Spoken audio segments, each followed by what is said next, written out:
ఇప్పుడు 2098లో 4059 పోస్టులు భర్తీ చేశారంట వీళ్ళు. 2098లో ముఖ్యమంత్రిగా ఉంది మీరా, నారా చంద్రబాబు నాయుడు గారా? అవి భర్తీ చేసింది నారా చంద్రబాబు నాయుడు గారు. మీ ఖాతాలోకి అసలు ఎట్లా వేసుకుంటారు? అందులో కొంతమంది ఏదో కోర్టుకు వెళ్ళారు, ఆ కోర్టు ప్రాబ్లం తర్వాత సాల్వ్ అయ్యింది. అది మీ ఖాతాలోకి ఎట్లా వేసుకుంటారు? అదేవిధంగా 2008లో ఇందులో అసలు 2008లో జగన్మోహన్ రెడ్డి ముఖ్యమంత్రి ఎక్కడయ్యాడు? మీరు ఏమైనా 2008లో ముఖ్యమంత్రి అయ్యారా? దాని గురించి ముందు మీరు సమాధానం చెప్పండి.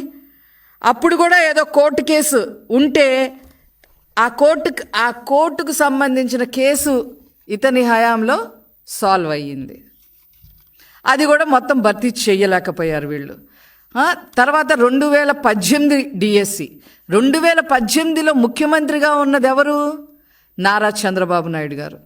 6954 ఉద్యోగాలు ఇవి నారా చంద్రబాబు నాయుడు గారు భర్తీ చేసి వీళ్ళకి నోటిఫికేషన్ చంద్రబాబు నాయుడు గారు ఇచ్చి వీళ్ళకి పరీక్ష పెట్టి వీళ్ళ ఉద్యోగాలు భర్తీ చేసి ఆ తర్వాత 2019లో దిగిపోవటం జరిగింది.